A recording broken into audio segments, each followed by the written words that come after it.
नमस्कार मंडळी, घरची चवमध्ये आपलं स्वागत आहे. एकादशी म्हटलं की उपवासासाठी आपण खूप सारे नवनवीन पदार्थ तयार करत असतो. तर चला बनवूयात एकादशी स्पेशल साबुदाण्याचे फ्राईज. एका पसरट भांड्यामध्ये 1 कप साबुदाणा घ्यायचा आहे. 1 कप साबुदाण्यात 1 कप पाणी घालून घ्यायचे आहे आणि एक प्लेट झाकून 1 तासासाठी तो आपल्याला भिजवत ठेवायचा आहे. 1 तास झालेला आहे. आता आपण पाहू शकता साबुदाणा किती छान भिजलेला आहे. हे पहा, साबुदाण्याचे दाणे छान मऊ झालेले आहेत. याचाच अर्थ आपला साबुदाणा छान भिजला आहे. अर्धा कप भाजलेल्या दाण्यांचा कूट घ्यायचा आहे. चवीनुसार मीठ घ्यायचे आहे. 1 चमचा साखर टाकायची आहे.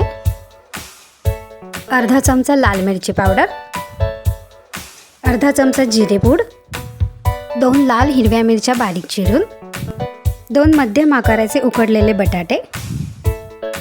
उकडलेले बटाटे हाताच्या साहाय्याने छान स्मॅश करून घ्यायचे आहेत. शेवटी बारीक चिरलेली कोथिंबीर टाकून घ्यायची आहे.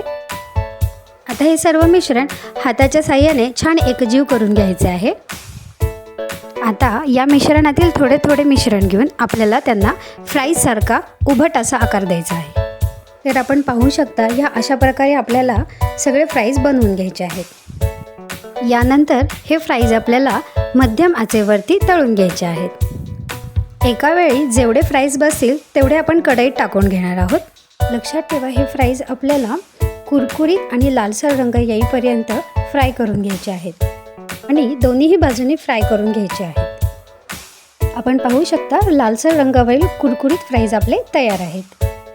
हे फ्राईज आपल्याला गरमागरम सर्व करून घ्यायचे आहेत.